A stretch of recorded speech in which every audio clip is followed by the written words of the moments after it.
The wind rolled across the open plains like a tired traveler looking for a place to rest, carrying with it the late afternoon chill of the fading sun.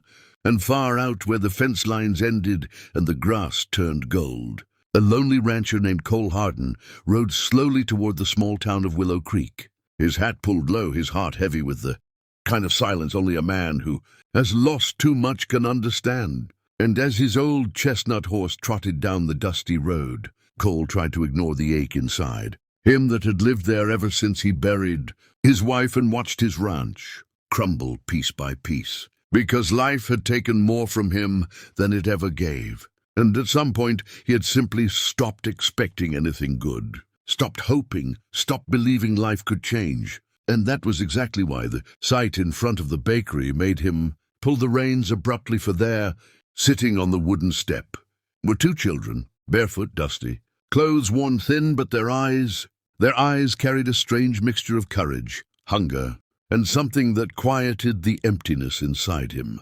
And before he could dismount, the little boy, no more than 9, held a small cloth bundle tightly in his hands, while a younger girl leaned against him, her ribs visible through her dress. And the boy whispered to her that they had made it just in time before the bakery closed. And she nodded with a smile that tried to be brave, even though her stomach growled so loudly that Cole could hear it from his horse.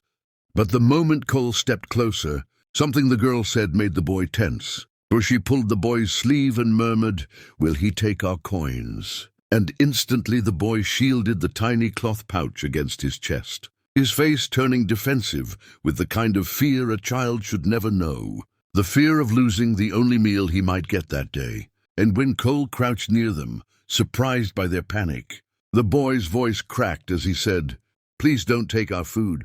We saved all day for this."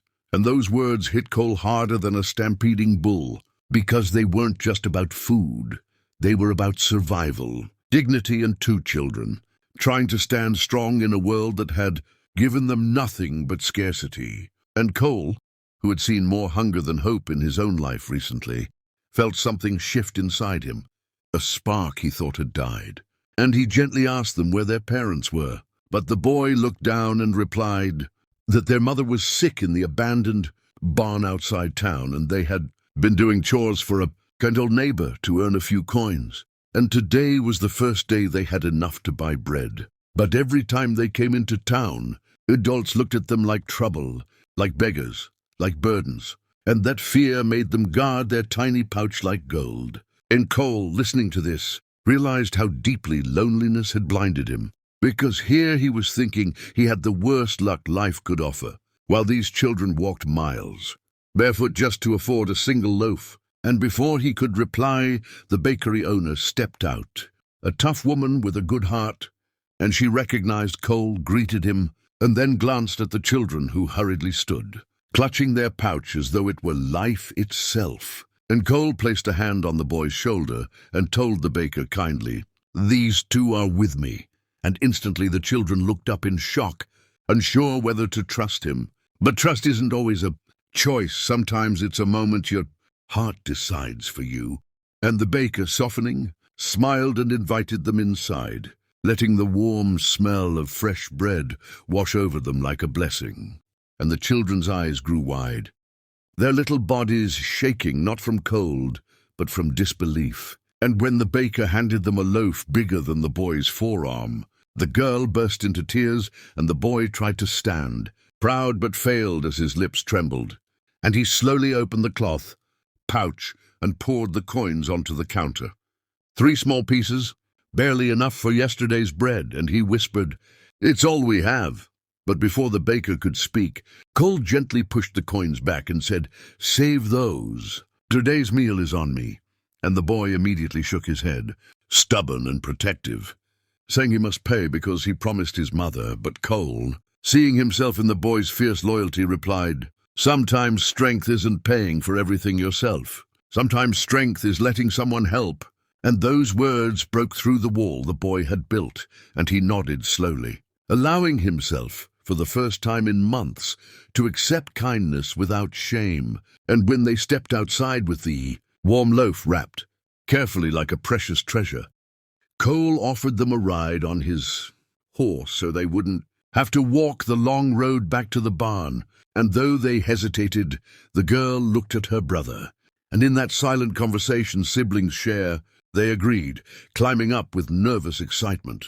And as Cole lifted the girl into the saddle, he noticed how light she was, the weight of someone who hadn't eaten properly in months, and it tightened something in his chest, making him wonder how many times they had gone to sleep hungry, how many days they pushed through without hope.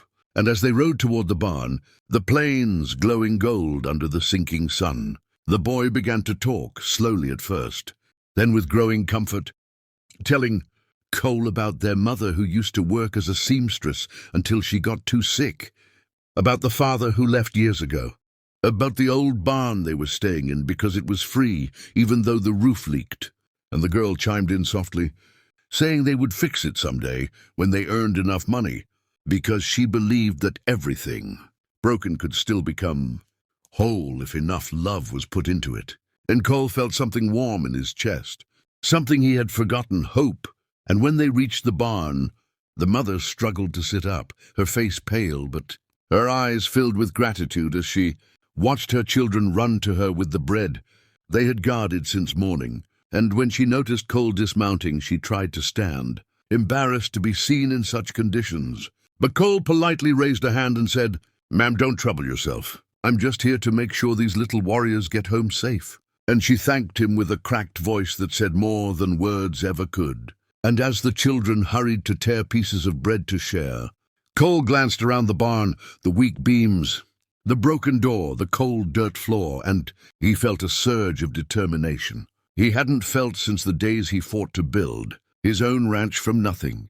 And that night, as he rode back home under a sky filled with stars so bright they could soften even the hardest memories, Cole Harden realized something powerful.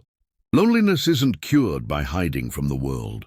It's cured by stepping into someone else's, and those two children, with their courage and hunger and hope wrapped in a cloth pouch, had unknowingly awakened a sleeping part of him, the part that still believed he could make a difference. And as he looked toward his ranch in the distance, he made a quiet promise to himself that tomorrow, at sunrise, he would return to that barn, not out of pity, but out of purpose, because sometimes destiny arrives not with thunder, not with angels, not with miracles, but with a little boy whispering, "Please don't take our food. We saved all day for this."